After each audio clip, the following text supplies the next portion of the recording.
Ladies and gentlemen, welcome back to my American farm. That was supposed to be like intro music and stuff. It didn't really work, did it? Okay, so anyway, I am going to be... We still need to make hay. I've got silage in the making. And I went back to collect hay, if you guys remember, and realized, like, oh, I don't have any hay. So I need to get a tractor. I think my little case tractor is too small to run the tedder, because we have a big tedder. But I really don't need a 300 horsepower tractor. I'm going to look for something kind of smallish and used. So I'll be right back. So I called around and found this. This guy's had this sitting out here for sale. I've driven past it a couple times, and there it is. So I sent him the money. I Zelled him some cash, and that's ours now. He said he wouldn't be home, but he left the keys under the back left tire. So we should be able to load this up and take it home. And it is a vintage, obviously, case, well, Farmall International. Look at this. Really nice condition. And obviously he was taking it in at night, but this is it's a high clear, so you have to be careful with these because they do tend to be a little bit top heavy. So anyway, we're going to grab this right here and get it started up. And yeah, so anyway, as I was saying, it's a high clear, so you got to be careful because it can be a little bit tipsy. But looks to be in excellent condition. Started right up, no problems there.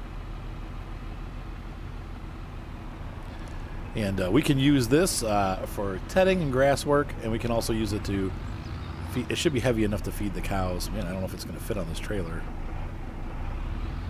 It's pretty large. Large and in charge. Of course, my driving skills, yeah. Oh boy, keep those wheels down. There we go. Come on. Yeah. Perfect fit. It looks a little large for that trailer. Legal in 10 of the 15 states. Yeah, I know there's 50 states. It was a joke. Okay, so we're going to head back to the farm with our newly purchased tractor. And this, like I said, this is a great looking tractor. It was a great deal. It was just under $10,000, but it's got a 100 horsepower engine-ish. And, and it's got, row crop wheels. It is two-wheel drive, but we don't, for what we're using it for, that should be just fine.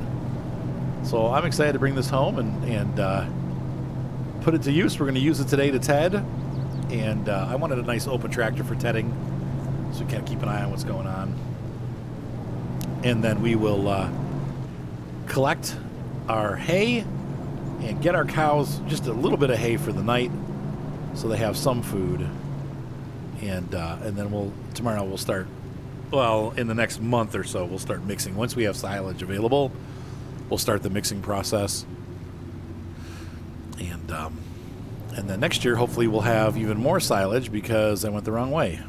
Ugh. Next year, we'll have more silage because we're going to be doing the corn also. So, oopsie. All right, I'm going to get back to home, and I will see you when I get there. So I'll see you in just a second. All right. Came in the back way, and stop right over here. I really like the look of this tractor.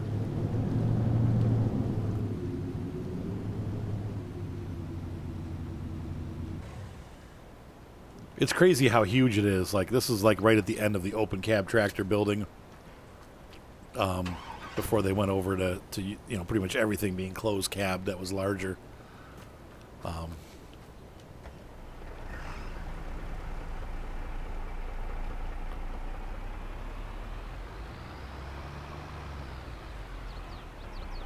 But just a testament that the thing is still running as good as it runs.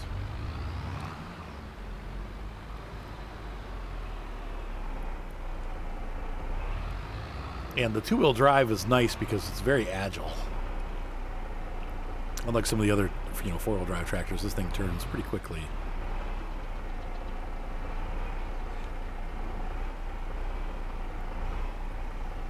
Oop, almost. There we go. I don't know who put this away like that, but... Alright, so let's get out there and get some tedding done.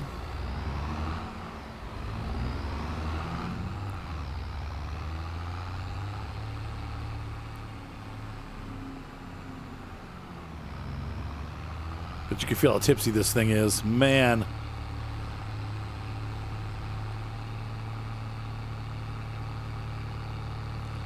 Not really that high of a top speed, though. We're running at 18 miles an hour.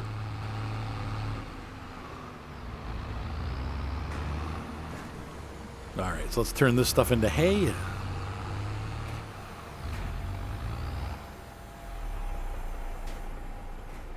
And then we're going to have to windrow it, which we can do with our Merge Max.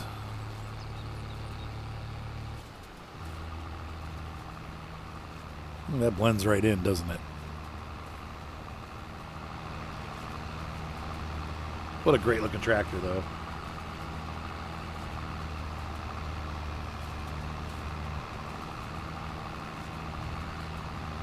So I'm happy with my purchase. And it's nice to be sat outside doing some farm work instead of inside a cab. Though when it's hot out, obviously, it's nice to have the cabs, or cold out.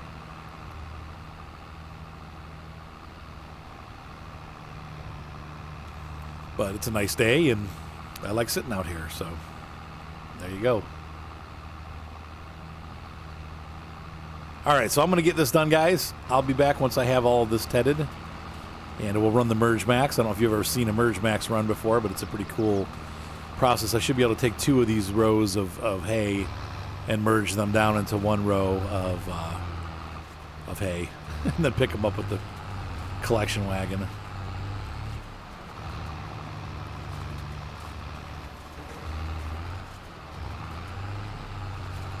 So I will see you momentarily. All right, I'm finishing up the last pass here as we travel down the field. And tractor's working great. Haven't had any issues with it. It does have a lot of hours on it, looking like about 4,000. It's got a brand new engine, though, which is why I didn't pay like $500 for it.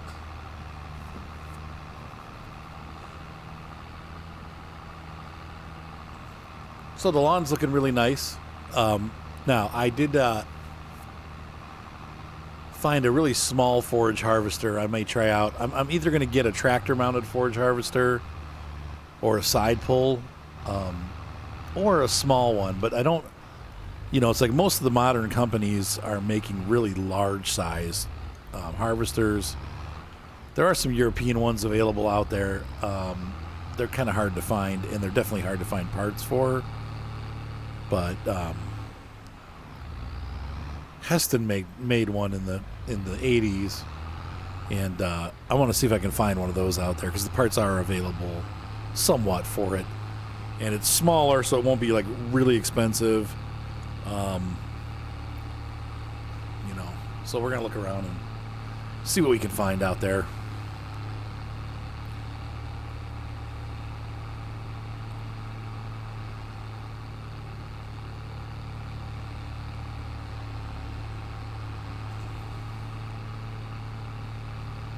All right, so let's go ahead and grab the Merge Max out of the garage and get started with our mowing procedure. Not mowing, Merge Maxing. Once again, it's a windrower, but it's a very fancy windrower. And there it is right there. Basically, it uses a belt system to better organize the windrows. And what we're going to try to do, I don't know if it'll work or not, but I'm going to try to take two of those long rows and make them one. It may not be wide enough for us to do that, but I've never tried before. using the when I've used the built-in mowers to do this. So we'll see.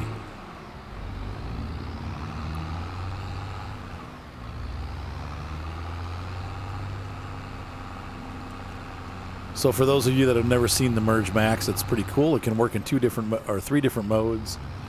You can either have it dump to the left, dump to the right, or dump center. If you want to use it like a classic windrower.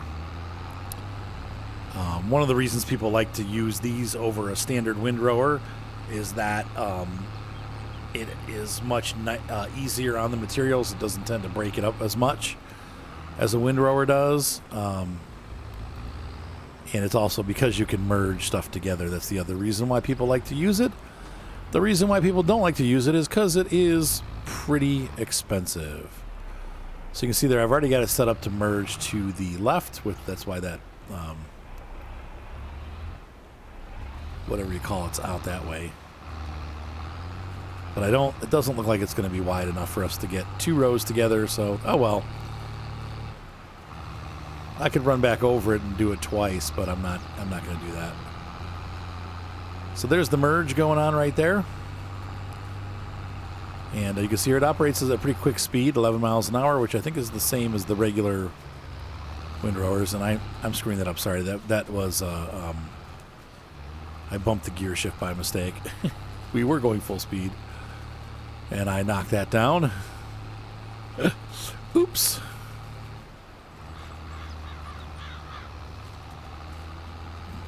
But, yeah, pretty cool device. So my hope was I could run the other way with the hay that's over there and merge them together into one. Now, when we have the next time I mow this field, because I'll be doing corn for silage, the whole field's going to end up being hay. And at that point, this will work. And so I'll show it to you next year when we do it. But this year, it's just not working the way I wanted it to work. So, though here we can do this. We can clean. Actually, we could. Let me try something here. Change work mode direction. I don't know how to do that. Is that...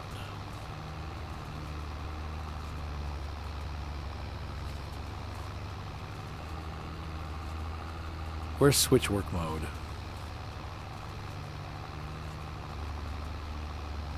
Oh, you have to turn it off. That's right. Toggle work mode. Very realistic. But in this case, we should be... No, we're still not going to be able to merge them into one.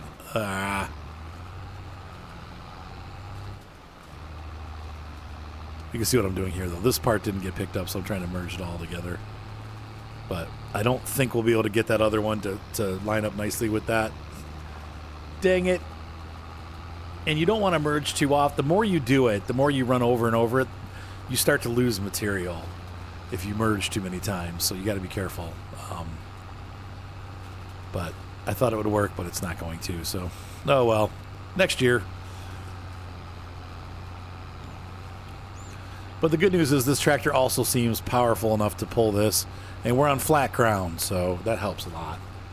But my farm is not very hilly, so that gives us a little bit of an advantage. All right, guys, so I'm going to go ahead and get this field all finished up and merged. And then we'll get the collection wagon, collect our hay, and feed a little teeny bit of it to the cows, like a day's worth. And then hopefully starting in the next, well, a month's worth. Hopefully starting in the next month or two, we will have silage available. And that'll make our lives a little bit better. Because the cows will start producing milk and we'll start making money off of them. Come on, pull. Yeah, mule. See what I'm doing here? This is where I'm actually... But we're losing a little bit of stuff off to the left. But here's where I'm actually merging the rows. See that? So now we're getting all of the material from both cuts into one nice organized row. The downside is, of course, I'm missing all that stuff on the left. So I'll probably just leave that this year. We don't really need it, but it will bother me. You know how I get. If you've been around the channel long enough, I like to get every inch of material. Now here it's straight off a little bit, so we're probably still going to miss some of it. But, yeah. That's how you merge. So, all right, I'm going to go ahead and get the rest of these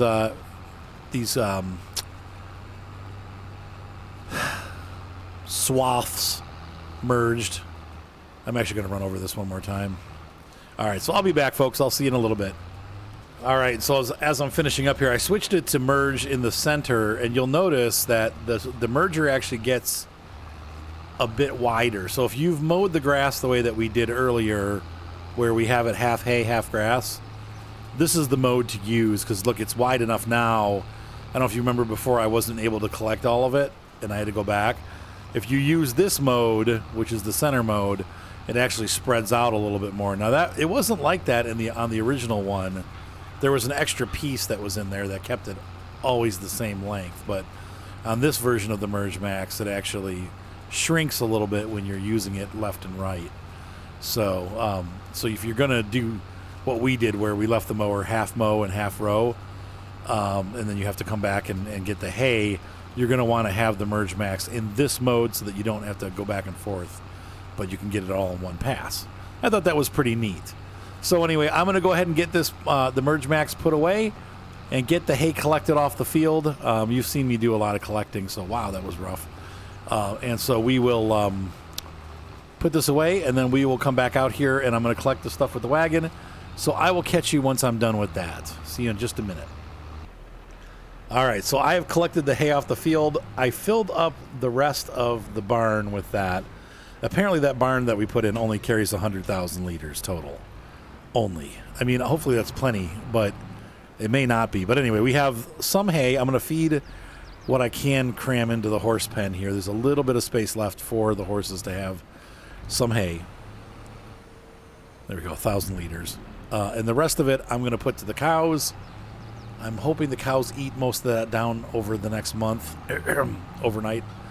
And if they do that, then we will be able to replace it with silage. There we go. Their hay gets overloaded here. So that should give them enough food for the night.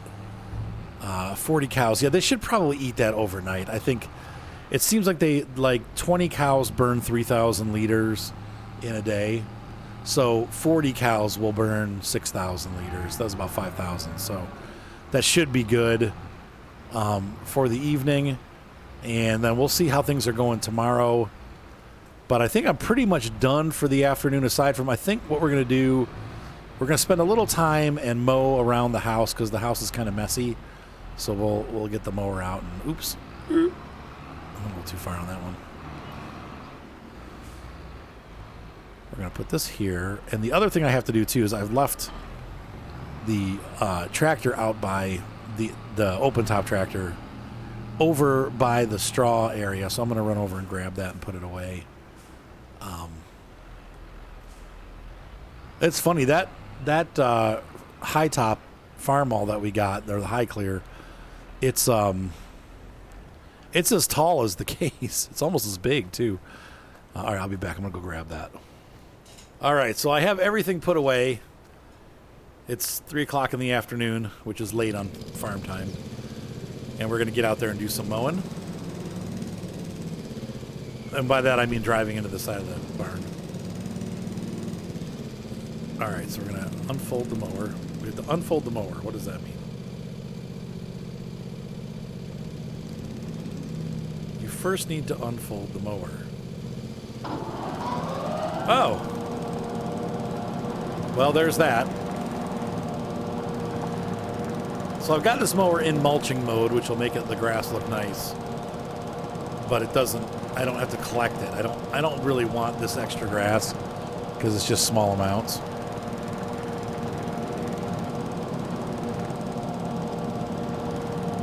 I don't know about this zero turn technology stuff. Ugh.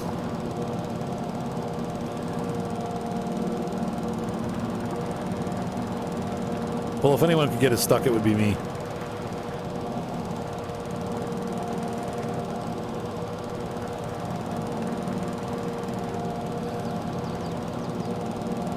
Though honestly, I have seen people get the mulching mowers stuck in real life too.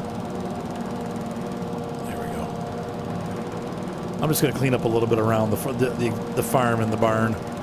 The rest of the property we'll mow later.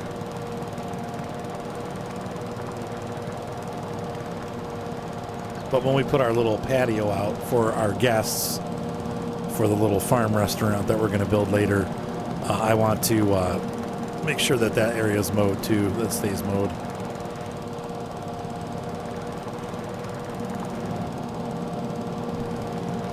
Now we just need a sign out front.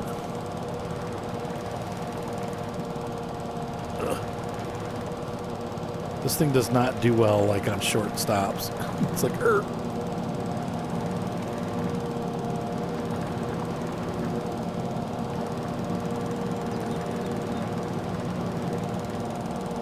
straight.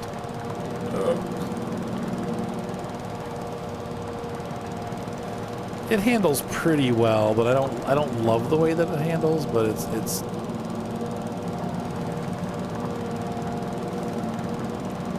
I guess it's about as good as they could get it for the game. So hopefully you guys have noticed during this episode that I've got my old, better microphone hooked up. I'm no longer, my dogs ate my headset, which is, I've been thinking about moving upstairs into one of the bedrooms as, like, sharing it with one of the kids as an office during the day, because the dogs kept getting into stuff. Well, they finally got my headphones and ate them. And they're recoverable. I got to spend about $60 to get my headphones back. I'm going to have to get new pads for them, and I need a new cable because they chewed the cable. But that was kind of the straw that broke the camel's back for me. I was like, that's it. I'm done trying to have my studio downstairs, because it's just the dogs. They're they run in, they get tangled in the cables, they chew the cables. They, knock stuff over on my desk. Like the other week, I don't know if you guys remember, but I was talking about how Hermione got on my desk and knocked my coffee over. I had an empty cup of coffee with like just a little bit of coffee left in it, but it spilled all over my keyboard. So then for the next couple weeks, I was dealing with all my keys sticking. So what am I going to do at that point? Like I just, I had enough, and I finally decided it was time to move upstairs. So I moved my office up into one of the bedrooms, and it mostly is quiet here, except for people call me every 10 minutes because they want stuff done. But at least I can hide up here and do some work. Get some stuff done. So that's what we're doing today. Getting the lawn mowed in the back of the house. Isn't that satisfying to have your backyard mowed? And that's all we're going to do is the little yard around the house, and then like where I did with the barn. Eventually, I'll probably mow along the whole driveway, but not today. And I can use the bigger tractor for that too. So anyway, I'm going to get this done. I'll be back in just a minute, folks. So the liner of my pool ripped last year. The guys that installed my pool last year, or 2 years ago, they didn't do it properly. Hang on. I'm almost done.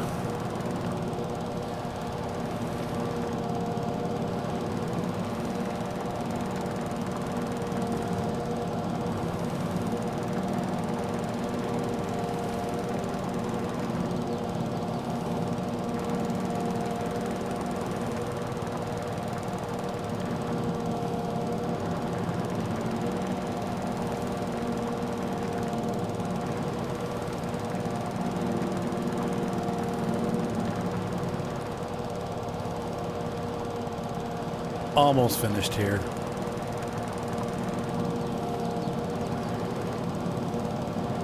And I want to get that little island across. I don't know if you guys can hear me. I think you guys can hear me okay, but yeah, anyway, that we had a pool installed a couple years ago, and the guys that did it, it was a friend of mine, and he was nice. He's a nice guy. He didn't mean to do anything wrong. The instructions were really, really bad. And they tried to follow them to a T, but it came out wrong. They ended up putting misunderstanding the directions, and they put too much sand down and not enough gravel. Basically, they put sand on top of the gravel and then built the pool on top of that. And that's not how it was supposed to be. It was supposed to be pretty much in gravel and the sand was supposed to be just inside the pool. Well, they didn't do it right, and so what happened is now it's collapsed. Like the pool is the sand washed away, and the liner is collapsing out of the pool. So we had to basically the liner had a couple holes in it, and it leaked all summer. And you know, I'm going to have to replace that liner in a year or two when I can afford it.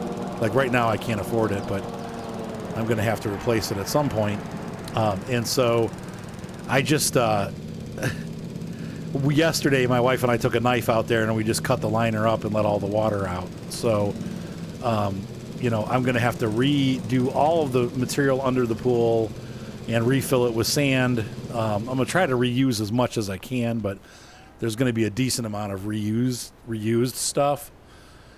But then there's also going to be I'll have to buy some more. So it's not going to happen. Like the pool's probably going to sit unused next year because I can't afford it right now. The economy is so bad, and our finances are so bad that I just don't have the money to do it.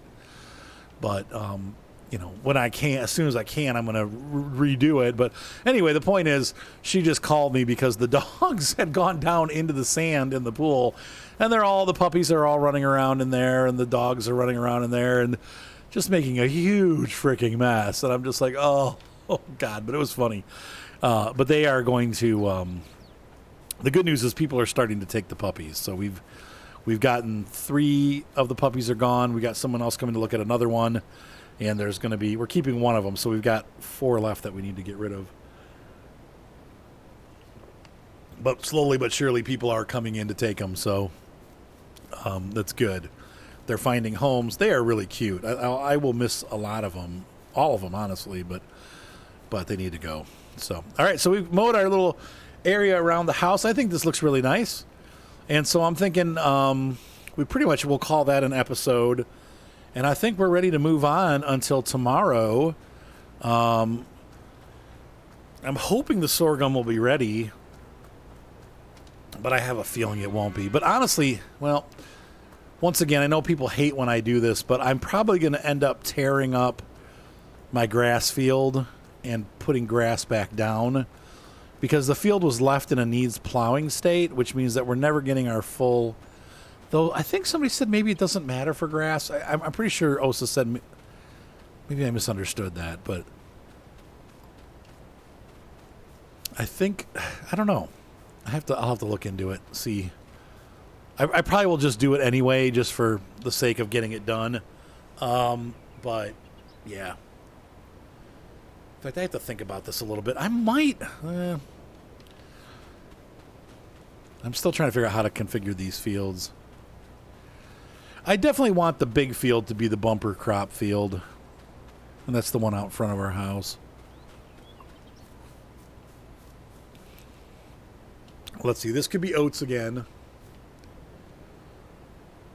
And number 6 will stay grass for our hay source. Number 8 will be corn.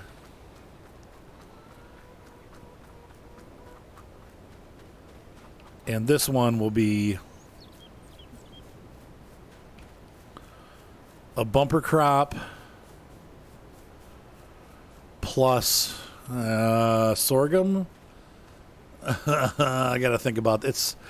It's hard to know what to grow. Everything that I want to grow, I don't have to plant until next year, I think, except for maybe corn. I'm pretty sure gets planted next year too. We'll check again. Every episode I go through this.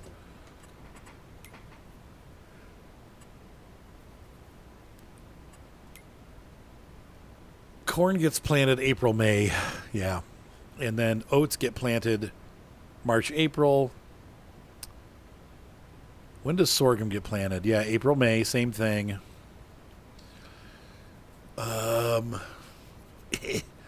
Soybeans, April, May, if I want to do a soybean on some of the field. I mean, honestly, this field is so freaking huge. Not this one, but this guy is so huge. We could really do a couple crops on that field. Hang on, let's hop up here. I just want to take a look from the sky. Ladder Vision 2000. When you don't have a drone, you do it the old-fashioned way.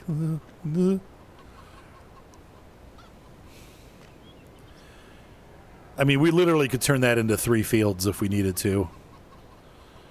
I'm thinking like a stripe of corn. Maybe in the middle, do like oats. Or sorghum. Yeah, probably sorghum because, yeah. And then on the far side, we'll do soybeans. But this field just, it goes on forever. I need to get a drone.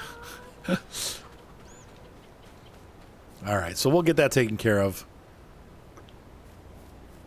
In the meantime, I sincerely hope that you had as much fun watching this video as I had making it. I'm glad to be back up in my office where it's nice and quiet and I only get interrupted by my phone instead of dogs knocking stuff over and jumping on me while I'm trying to record. And I hope you guys enjoyed this content. Once again, if you did enjoy it, please be sure to subscribe. Also, leave a thumbs up. If you want to support us financially, that does help me a lot. Obviously, things are rough right now. And I've gotten a couple nice donations in, you guys. I really appreciate it for those of you that donated.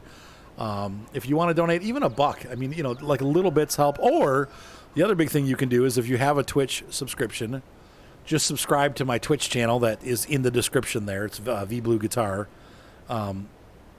Using your Amazon Prime, or Twitch Prime as they call it, because it's free to you and it gives us $5 a month. So every time that you subscribe, we get $5 and it doesn't cost you anything. So anyway, have a great night, guys, and I will see you next time on Spruce Farm. Bye.